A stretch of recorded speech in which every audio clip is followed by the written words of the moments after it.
What are you talking about? I've been waiting for it like a long line. You search the world and you won't find a nigga like me with a swagger like mine. A brother so free and a nigga so fly. I'ma give you my heart, I'ma give you my time, and I promise always. All right, everyone. I'm out here hiking, as you can see. Hear the birds chirping. And I thought this was a perfect opportunity to really talk about why I went vegan. You know, a lot of people have been asking me, you know, why did you go vegan? What made you go vegan? You know, I've been thinking about going vegan, you know, but it seemed like it'd be kind of tough. And, you know, I'm gonna kind of talk about that a little bit in this video for you guys that's asking the questions, people that, you know, thinking about going vegan. So I'm gonna kind of give you guys like the backstory on, you know, why I went vegan and, you know, when I decided to become vegan. So I was on YouTube one day during my water fast. Actually, I was on like the 4th or 5th day. If you haven't seen my water fasting vlog, go check it out. I'm gonna put the link in the description. Oh, you know, I'm water fasting, and you know, I'm trying to buy time. I'm trying to keep my mind busy, you know, during this water fast. So I go to YouTube, and you know, on YouTube there's plenty of videos, you know, from sports to music videos to there's a whole bunch of videos on YouTube. So it's about 1 o'clock in the morning. I'm on YouTube, and I see under my like recommended videos or suggested videos was a video by Vegan Hustle TV, and the title of the video was why I went vegan. Now I was like, okay, I'm trying to buy time, I'm trying to keep my mind busy, you know, why not? So, you know, I click on the video. On this video, he's talking about how he doesn't smoke. He's not a big smoker. You know, he's not like advocating for smoking. But he said, you know, this one day in particular, you know, he was with his friend and his friend's a smoker. And, you know, he's like, you know, why not, you know, smoke with my friend? You know, he heard that it can help you, you know, think deeper. It wasn't until one day I was chilling in the park with my friend around midnight and he was smoking a spliff. Now, I'm not a smoker and I'm not promoting it at all. I'm a very deep thinker and I'm a creative person, and I've always heard, oh yeah, when you get high you get more creative and you think of more ideas, whatever. So that night I thought, what the hell. And when he smoked with his friend, he got high, of course, and he's pretty much telling his story about, you know, he got the munchies. Friend now, walking home, got the munchies, as you do, and I stopped off at the chicken shop just to get some chicken wings. So anyway, got home, went to my kitchen, brought out the chicken wings, about to take a bite of the chicken, and then I heard a voice say, stop, don't eat that. So I turned around, no one's there, so I thought, oh, you know what, I'm just tripping, I'm just bugging out. I thought, whatever. Gone to take another bite now, and then the voice said, stop putting that inside me, it's hurting me. So I'm looking around now, like, this is like 2 AM, I'm in my kitchen, I'm looking around, like it's just me. I'm thinking, what the hell's going on? Then I actually realised, you know what, there's no one here, it's just me. So I realised that voice must be coming from me. But it's not me saying it, if that makes sense. It literally felt like it was my body trying to talk to me, like telling me not to put that inside it. We mentioned Dr. Sebi, and I'm like a huge advocate for Dr. Sebi. Like, I believe in his work. I researched Dr. Sebi, watched many of his videos and teachings.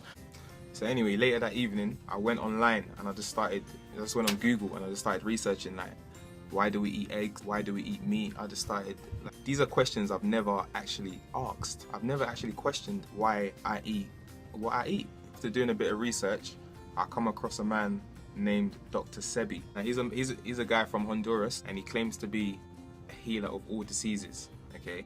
And just watching a few of his videos online, everything just started making sense to me.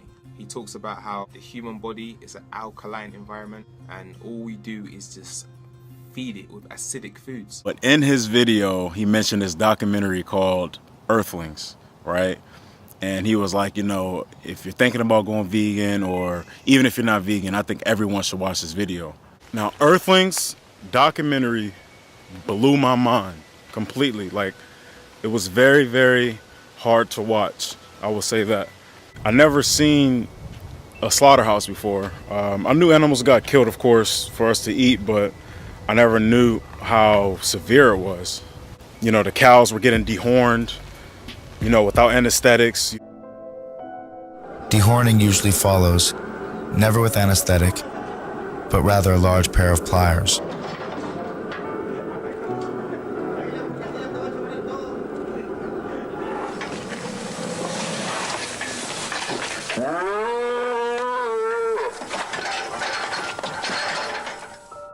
They were upside down, you know, hanging from their legs, getting slit by the throat, you know, bleeding everywhere. And some of them were still alive. Along with the meat, their blood will be used as well.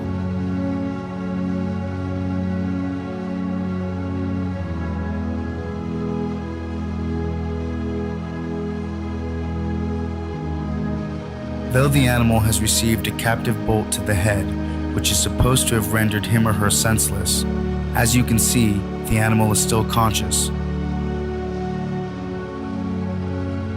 This is not uncommon.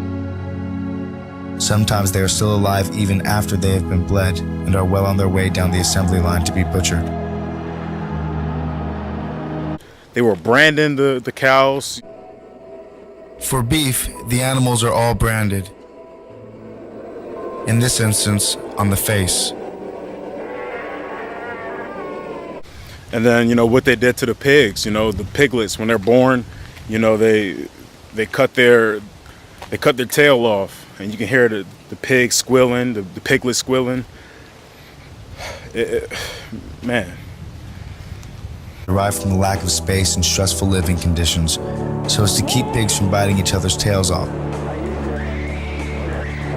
This is done without anesthetic. You can, they take they pull the teeth out of the pigs. As well as teeth cutting.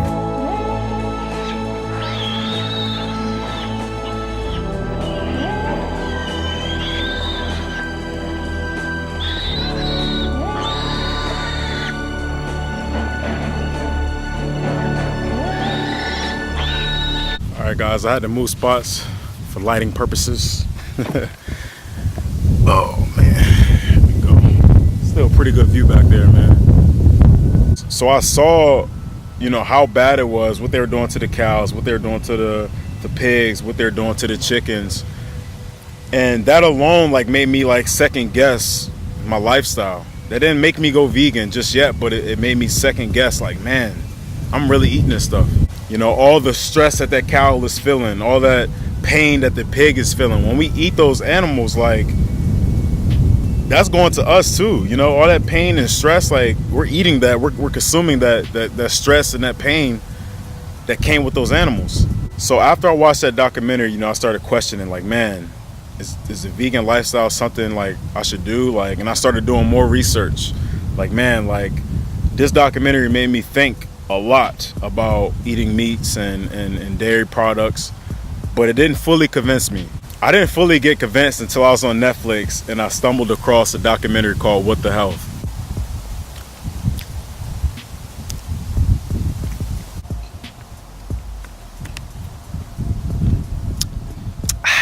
So when I watched the What the Health documentary, it showed like the link between eating meats and dairies to diabetes and cancers and obesity.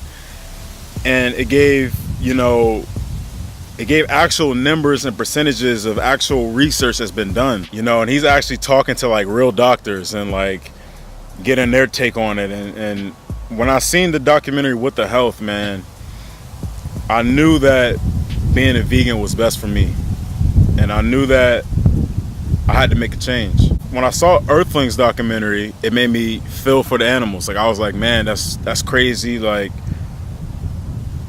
it made me understand a little bit more why people went vegan because of animals. When I saw What the Health documentary, I saw the health side of it, and it made me really think.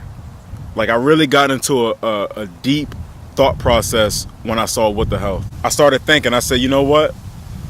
In the black community, I'm speaking from my personal experiences, we'll have a funeral for like an aunt or a grandma or something like that who died of diabetes. And they get these diabetes from the foods that they eat. And while we're at the funeral, we're eating the same foods that killed our aunt to our grandma from diabetes. Like, everything just started to make sense when I saw my own life, when I saw my own family members. I saw, you know, what they ate, you know, and I saw the outcome. Don't get it twisted. I was never like, you know, I'm going to be vegan one day. I used to eat Chick-fil-A 3 times a week, man.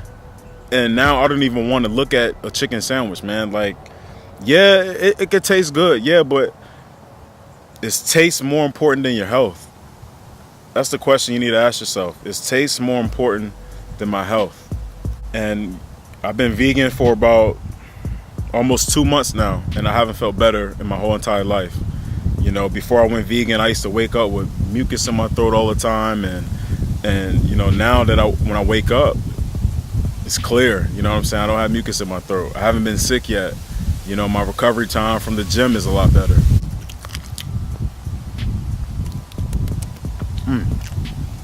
Since I went vegan, I feel a complete difference in my entire life, man. Like, from an ethical and moral perspective, from a health perspective, from a mental perspective, like, I just feel overall better.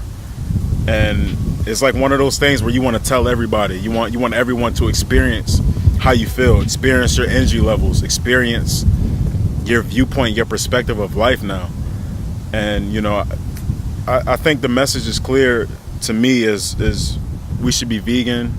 You know, in this world we're living in, it's starting to become vegan restaurants. It's starting to become more, you know, vegan options at restaurants. You know, there's vegan sections in grocery stores now. I mean, the world is changing. Hypocrisy. You know, what did he say? Let food be thy medicine and medicine be thy food. You know, like the food we eat is supposed to heal us, not hurt us. You know, and I want you guys to really think about that. Let that marinate. Do you really think these big pharmaceutical companies want us to be healthy when it's $1 billion industry? Come on, man, they'd be losing money. They'll be losing out on money if everyone in the world was healthy. Nobody was sick. Think about it. Doctors not getting paid, nurses not getting paid. All these, you know, these medicines that we buying. Come on, man. Like, think about it. So, guys, that's pretty much why I went vegan, man. You know, I saw what they did to the animals. I saw the research on the health end of it. And, you know, I don't regret it at all. You know, this is a lifestyle for me now. It's not like a little diet that I'm doing for a few weeks.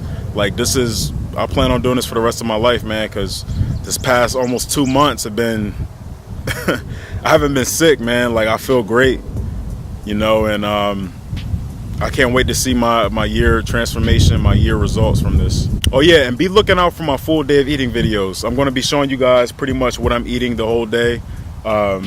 You know, and showing you guys that being a vegan isn't so hard after all. I want all my subscribers and people that's watching this video, man, comment below, you know, give me some feedback. I want you guys to like, comment, subscribe, and I will see y'all next video. What are you talking about? Hi, please subscribe to Gamer555, uppercase GAMER space 555. It'll mean a lot. I want to hit 100 subscribers by the time my birthday comes, and that's about in a month. So can we please hit it? So y'all heard him, man. Go ahead and subscribe to his channel. Cool kid right here, man. He's just trying to chase his dreams. Help him out, guys.